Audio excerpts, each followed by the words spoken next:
Hello, I'm Andrea from the Creative Dream Incubator, and this is Creative Dream TV. And this week I am a deer. I've got floppy antlers, but they're so cute.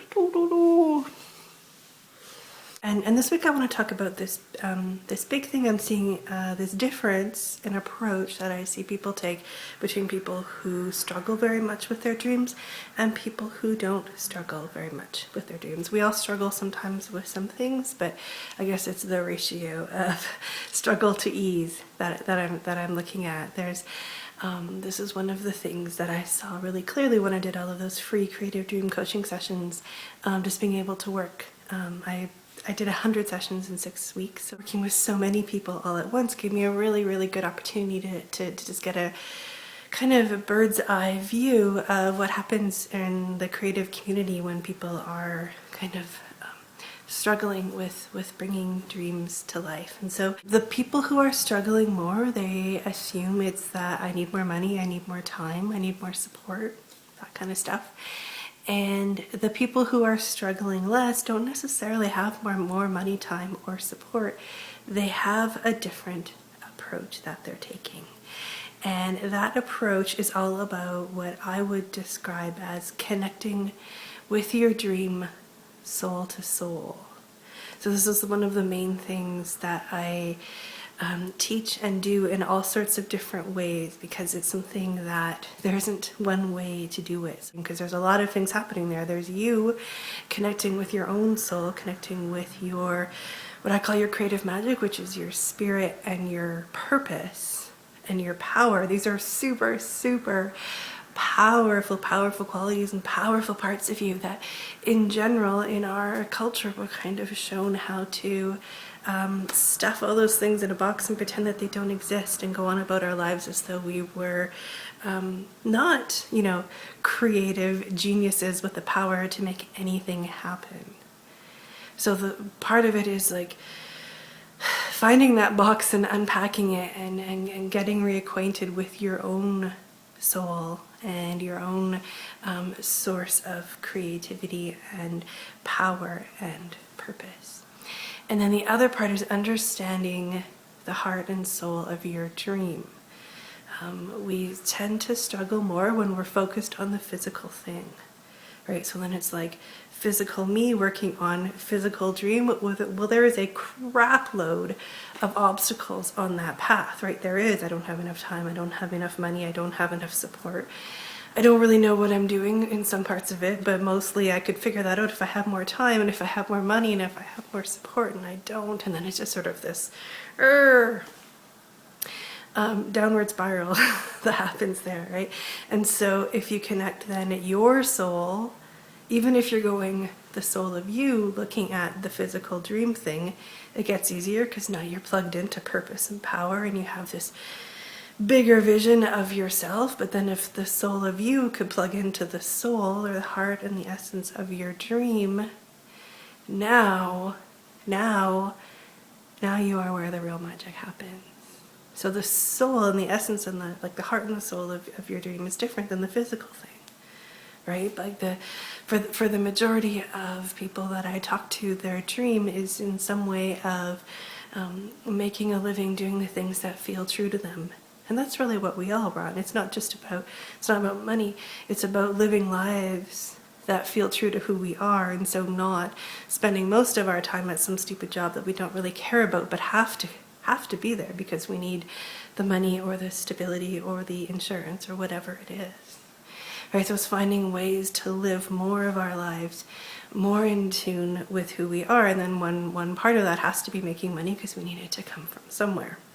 When you look deeper than that, when you look at the heart and soul and the essence of your dream, there are qualities there are stories and metaphors there's magic there, that when you connect with all of that, whoosh, it's like all of these shortcuts and paths open up. It's like instead of having to walk it alone, now you have like fairies or mermaids or something picking you up and bringing you there. You have all of this support, right? Because we have so much invisible support that we can access when we are connected to our own soul and to our purpose and to our inner sources of creativity.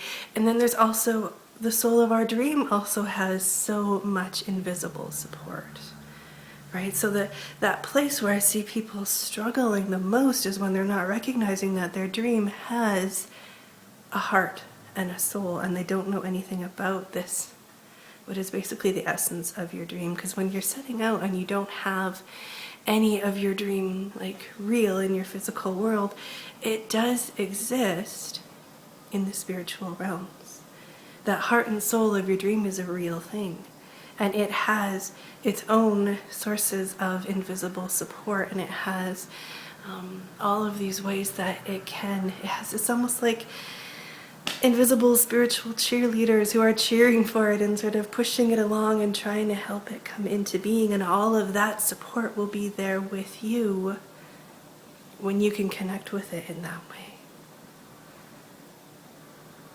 So most of the people that I spoke to when I did these free coaching sessions were a little resistant to talking about the qualities and the feelings and how will it feel to have what I want and what are the qualities of this dream. And it's the qualities and feelings are the domain of the heart and soul of your dream.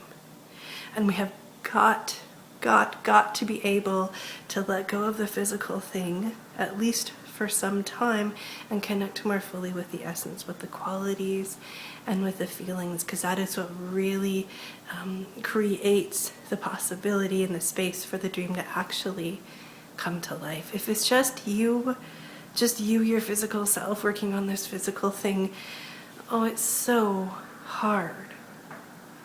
And as soon as you open up to the spiritual qualities of the heart and soul of your dream and the spiritual qualities of your own heart and soul, it becomes so easy. I'm not going to say easy, but it becomes ease-filled. And it becomes fun and delightful and playful. And everything shifts. It becomes about this magical journey that like every second of the journey is amazing and every second of the journey is worth it. And you know that you're okay. You're okay right now, and you are cared for and you are safe. And you can just go along and do this stuff and play with it and not have it be so stressful. Just have it be a delight, a delightful journey. The funny thing, this wasn't funny to me for a long time, and I will say for a long time, for the first maybe 8 years that I was studying this stuff, I had teachers and everything I read told me to be more connected to the heart and soul. And I was like, yeah, that's bullshit. I need my dream to make money, because at that point in my life, I was this very stereotypical starving artist, and I didn't have time for the qualities and feelings. I needed money. I had to figure out how to pay my bills. And so I really wanted to stay very firmly in the physical because I had so many issues that needed to be dealt with. I didn't have time to fuck around with feelings and qualities. And so yes, I did say 8 years. The first 8 years that I was studying this, I was resistant to this idea, and I remained a stereotypical starving artist. And it was when I finally I'm not going to give myself the credit to say that I finally saw the error of my own ways. It's more like I was so exhausted by the pain of and the struggle of trying to make this thing real while staying fully just like in the outer process of it, that I was just so exhausted that I kind of gave up. And in the process of giving up was, of course, this huge miraculous healing, which then eventually led to me learning, oh, everyone was right. Everyone was right. Every teacher I had, every book I read, every course I did was right. The magic is in the inner journey. It's connecting to my soul and then understanding the soul of the dream and then connecting soul to soul. And lately, especially in the past couple of years, I feel like my work has really evolved in the sense of staying more in that magic and bringing more play into that place and bringing more making up stories and having adventures. And this actually, not only is it so super fun, and it's just like there's this feeling of freedom and expansion that comes when you're playing in the stories of your own soul that I can't describe how good that feeling is, but it's awesome. Not only do you get that, I mean, that alone is worth doing it, but it actually opens up bigger dreams.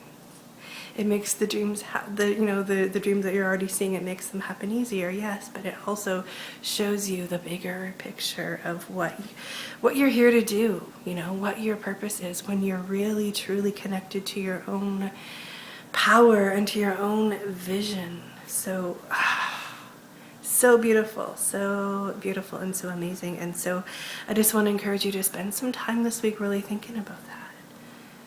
Thinking about making more time and more space for the inner journey and trusting that is going to nurture the outer journey. I mean, the way I see it, the outer journey is like this, the stuff that happens up here on the physical plane. It's almost like we are plants.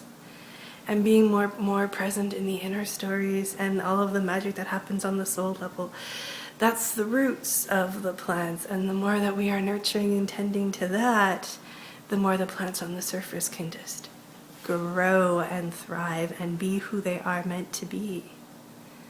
So I know so much is possible for you. You are here to do amazing things. You are, like, literally in every sense of the word, a creative genius.